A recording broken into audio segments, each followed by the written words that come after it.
Então, quando o catecismo diz aqui de maneira muito clara que a origem da fé é o Espírito Santo, que a fé vem do Espírito Santo, e que o Espírito opera em nossos corações, é o que Paulo está dizendo aqui em 1 Coríntios. É o Espírito quem revela em nós. É o Espírito que abre o nosso entendimento.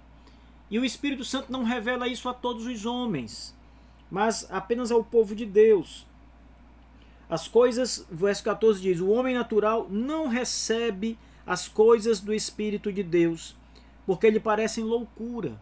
Então o homem natural, ou o descrente, ele não pode crer nestas coisas que o Espírito revela, porque é necessário que o Espírito lhe dê a fé para crer. Se o Espírito não concede a fé ao homem, as coisas que são mostradas na palavra de Deus parecem a tal homem uma loucura, uma coisa completamente descabida. Mas aqueles que recebem a fé para crer nestas coisas sabem que estas coisas são a glória de Deus, o poder de Deus e bênção para a nossa própria vida. Então, a origem da fé é o Espírito Santo e o Espírito, opera a fé em nós. Como ele faz isso? Qual é o instrumento que o Espírito usa para trabalhar e operar a fé em nossos corações? O instrumento é a palavra de Deus, a pregação do Santo Evangelho.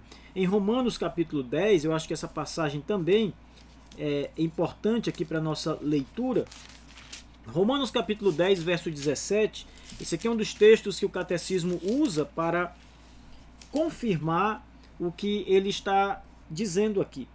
Romanos capítulo 10, verso 17 diz assim: assim então, a fé vem pelo ouvir, e o ouvir a palavra de Deus. Então, veja, é por meio da fé que o homem tem acesso à revelação divina para crer nela. Ele crê na revelação porque lhe foi dada a fé para crer. A fé lhe foi dada pelo Espírito de Deus. Mas como o Espírito opera essa fé em nós? E a resposta do catecismo e da Bíblia é que essa fé nos é dada pelo Espírito por meio da pregação do Evangelho.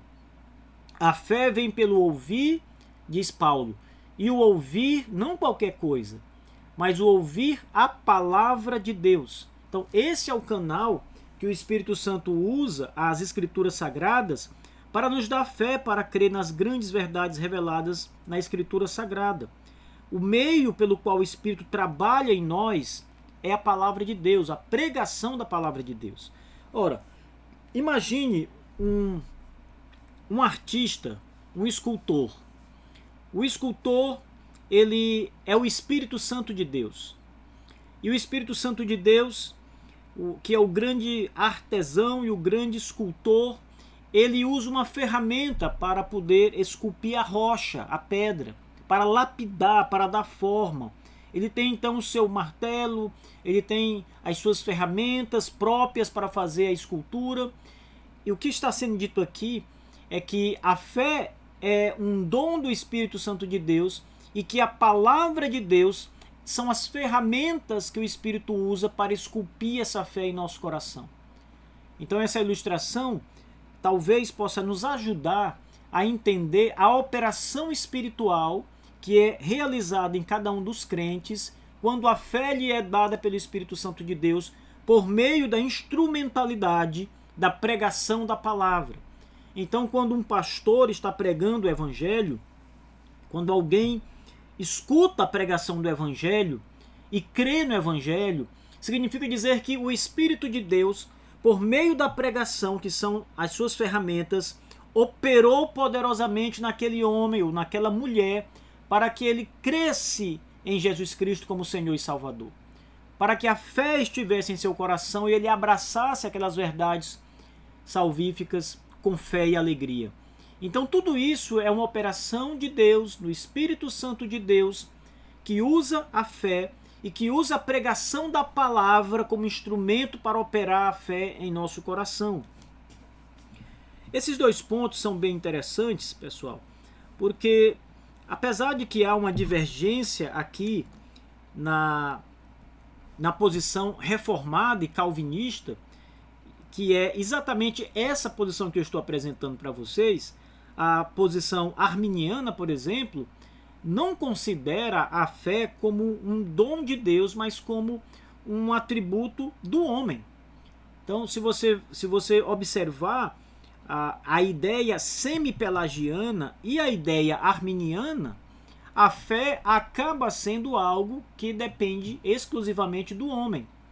Então, o Espírito Santo não poderia operar a fé em nosso coração de maneira soberana. Isso no calvinismo é o que se crê, mas na fé arminiana ou semi-pelagiana não é isso que é dito. Para eles, o homem precisa crer, ele tem uma capacidade intrínseca para aceitar essas coisas ou rejeitá-las.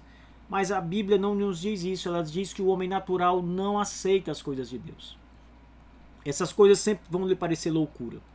Se o Espírito não nos revelar e não abrir o nosso coração e não nos der o dom da fé para crer nelas, nós jamais poderíamos crer nessas coisas. Nenhum cristão seria cristão porque não poderia crer nessas coisas por si próprio. É preciso que Deus opere com o Espírito Santo. Ok, a terceira parte dessa resposta, nos é dito que esta fé que nós recebemos do Espírito, que ele opera em nós, ela é fortalecida através do nosso uso dos santos sacramentos. Então o que os batistas estão dizendo, e aqui é uma peculiaridade dos batistas reformados em relação a outros grupos batistas. Contudo, é o ensino comum em todos os grupos reformados, sejam batistas ou pedobatistas.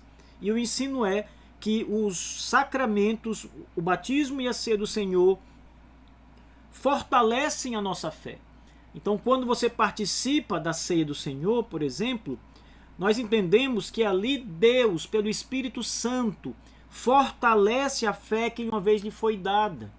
Então é uma bênção espiritual que nos é dada ao participarmos dos sacramentos da palavra de Deus. Quando um homem ou uma mulher é batizado, ele também recebe esse poder na sua fé, esse revestimento ou fortalecimento de sua fé para continuar sua jornada com Cristo ainda mais forte, de maneira ainda mais intensa, mais decidida, mais certa. Então os sacramentos, eles não são meros memoriais. Eles não são apenas ordenanças. Eles trazem uma bênção em si mesmo, intrínseca em si mesmo. 1 Coríntios, o apóstolo Paulo, no capítulo 10 e o verso 16, o apóstolo Paulo disse o seguinte acerca dos sacramentos. Vejam. O cálice da bênção que nós abençoamos não é a comunhão do sangue de Cristo?